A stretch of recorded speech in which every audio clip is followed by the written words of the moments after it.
생활 속 법률 히어로 이승우 변호사의 사건 파일.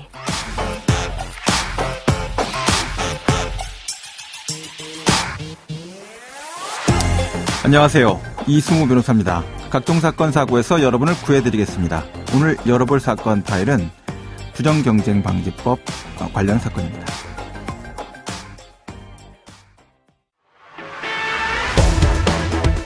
인기 있는 명품이나 한정판 이벤트 상품 같은 구하기 힘든 제품을 산 뒤 웃돈을 받고 되파는 리셀 시장이 무서운 속도로 커지고 있습니다.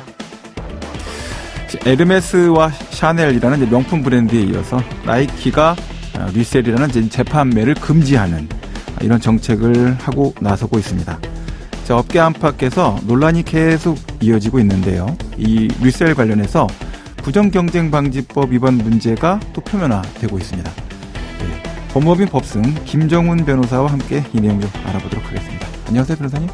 네, 안녕하세요. 법무법인 법승 부산사무소 김정훈 변호사입니다. 반갑습니다. 네, 그 리셀 관련된 이야기 저도 좀 흥미로워갖고 인사도 좀 순간적으로 놓치고 그것도 좀 여쭤보고 싶었는데 리셀 이게 뭡니까? 좀 설명 좀 해주시죠. 예, 변호사님 요새 리셀이라는 말 많이 들어보셨죠? 네네네. 리셀이라는 게 그 자체 말 그대로 어떤 제품을 좀 구입을 한 다음에 여기에다가 일부 좀 이득을 붙여서 그대로 이제 다시 되파는 그런 행위를 얘기를 하는데요. 중고 판매 뭐 이런 느낌이랑 좀 그거랑 다른가요? 비슷하다고 생각을 하시면 되겠습니다. 네네.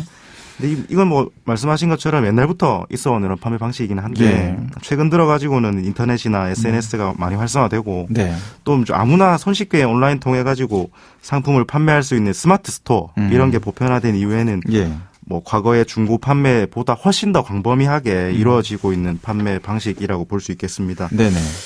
관련해가지고 제가 사건 하나를 들고 왔는데요. 최근에 어떤 한 남성이 영양제를 좀 저렴한 방식으로 대량 구매를 한 다음에 이걸 인터넷 스마트 스토어에 좀 싸게 올려가지고 재판매를 한 사안이 있었습니다. 이제 원래 영양제 처음 만든 제조업체에서는 이거 부정한 판매 방식이다라고 해가지고 고발을 했고 이게 경찰 조사를 거쳐가지고 형사재판까지 받게 됐습니다. 그럼 검사가 해당되는 사안 관련해서 부정경쟁방지법 위반에 해당된다라고 공소 제기를 한 겁니까? 네, 맞습니다. 네네. 쟁점이 이제 이런 리셀 행위 자체가 과연 법에 저촉되는 행위인가, 또 법률적으로 부정경쟁방지법상으로 형사처벌을 받을 수 있는 행위인가 하는 그런 문제였습니다. 자, 그렇게 된다고 한다면 아까 뭐 앞서 말씀드린 바와 같이 명품백, 뭐 시계, 그다음에 스페셜 에디션 한정판 상품들, 뭐 운동화 활발하게 리셀이 이루어지고 있고 중고거래 뭐 엄청나게 커지고 있지 않습니까? 자, 이제 그런데 이제 리셀이 어떤 식으로 이루어지는지 청취자분들이 좀 이해할 수 있게끔 설명을 좀 해주시죠. 네, 먼저 리셀 유형을 조금 구분해서 알아보는 게 좀 필요할 것 같은데요. 유형 구분이 필요합니까? 네. 이런 리셀 형태는 크게 이제 두 가지 유형으로 나눠 볼 수가 있겠습니다. 첫 번째는 이제 일반적으로 좀 구하기 힘든, 되게 희소하고 한정된 물건을 갖다가 미리 구매를 해놨다가 거기에다가 일정한 이득을 붙여서 되파는 그런 유형입니다. 한정 희소판. 네네네. 뭐 유명한 예로는 이제 고가의 명품 시계, 뭐 가방 이런 것들을 이제 백화점 앞에서 개점 시간 기다리다가 매장 이제 오픈을 하면은 바로 달려가 가지고 물건을 이제 사는 거, 소위 이제 오픈런. 그게 오픈런이군요. 예, 오픈런이라고 기사는 봤는데 오픈런이 무슨 의미인가 잘 정확히 몰랐었습니다. 네. 이걸 이제 보통 오픈런이라고 하는데요. 네네.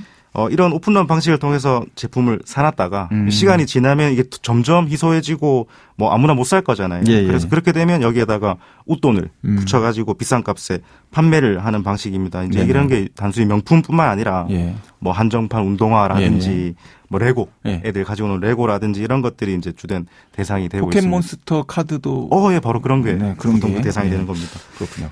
자, 다른 유형은 또 뭡니까? 두 번째 유형은 조금은 다른 형태인데요. 이제 비싸거나 뭐 한정판이다 이런 건 아니더라도 일반적으로 누구나 살 수 있는 물건들을 갖다가 다른 사람들보다 조금 싸게 구입을 한 다음에 여기에다가 이윤을 좀 붙여가지고 되팔아서 마진을 얻는 겁니다.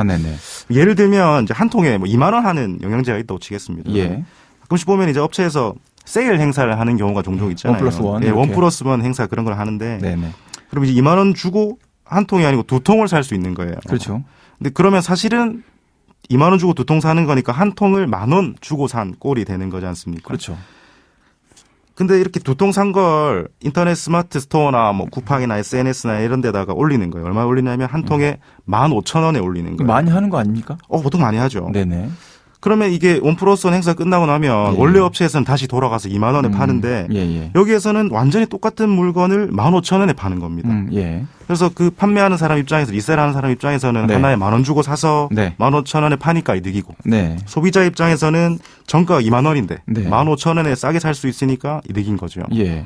근데 이게 원래 제품을 파는 본 업체 입장에서 봤을 때는 손해가 되게 발생을 하는 거죠. 그래서 이게 부정한 방법으로 판매를 한 것이다라고 해서 고발에 들어가게 됐고 제가 처음에 가지고 온 그 사건이 바로 이런 유형에 해당하는 사건이라고 볼 수 있겠습니다. 1+1으로 2통 샀다고 문제 삼을 것 같지는 않고 한번 좀 체크해 보겠습니다.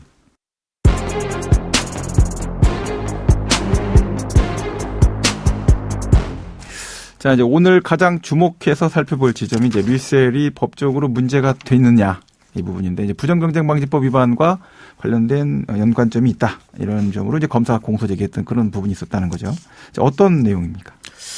예, 부정경쟁방지 및 영업비밀 보호에 관한 법률이라는 법이 있습니다. 이게 통상 줄여가지고 이제 부정경쟁방지법이라고 부르는데요. 네. 이 법은 이제 국내에 널리 알려진 뭐 다른 사람의 상표나 상호나 이런 것들을 부정하게 사용하는 그런 부정 경쟁 행위에 대해서 조금 처벌을 하든지 제재를 가해서 건전한 거래 질서를 유지하는 걸 목적으로 제정된 법입니다. 네네. 쉽게 말해가지고 남의 거 야비하게 가지고 오거나 뭐 베껴서 팔거나 뭐 이러지 말라는 겁니다. 네네네. 근데 이제 이 법 2조 1호에 보면 부정 경쟁 행위라는 게 도대체 뭐냐 어떤 것들인지에 대해서 쭉 나열을 하고 있습니다. 그 중에서 첫 번째가 뭐냐면 국내에 널리 인식된 뭐 다른 사람의 상호나 상품이나 포장이나 뭐 이런 것들을 똑같이 동일하게 유사하게 뭐 팔거나 수입 수출하면 이게 바로 부정 경쟁 행위로 해당이 된다라고 이제 규정을 하고 있는데요.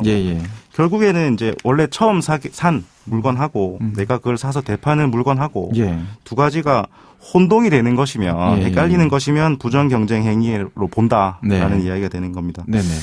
이제 만약에 물건을 사서 포장을 새로 해서 좀 변형을 한다든지 혹은 아니면 뭐 영양제 같은 거 한 통 사가지고 그 안에 들어있는 거 소분을 해서 판매를 한다든지 하면 뭐 혼동이 될 여지가 있는 겁니다. 뭐 또 다른 경우에는 뭐 이름을 조금 다르게 해서 판다든지 뭐 예를 들면 뭐 정관장을 샀는데 포장을 조금 새로 해서 뭐 장관장으로 판매를 한다든지 하면 이런 부정경쟁방지법에 저촉될 가능성이 매우 높은 겁니다. 자, 이제 뭐 말씀하신 바와 같은 부분에 대한 건 사실 이제 부정경쟁방지법 위반의 문제가 될 것 같다 생각이 좀 많이 들긴 하는데 근데 앞서 다룬 영양제는 이제 1+1 얘기해 주셨잖아요. 1+1을 갖고 왔으면 이제 그걸 소분이다라고 볼 수가 있는지도 좀 궁금하기도 하고 이게 과연 그 사건이 부정경쟁방지법에 저촉될 수 있는 것이냐.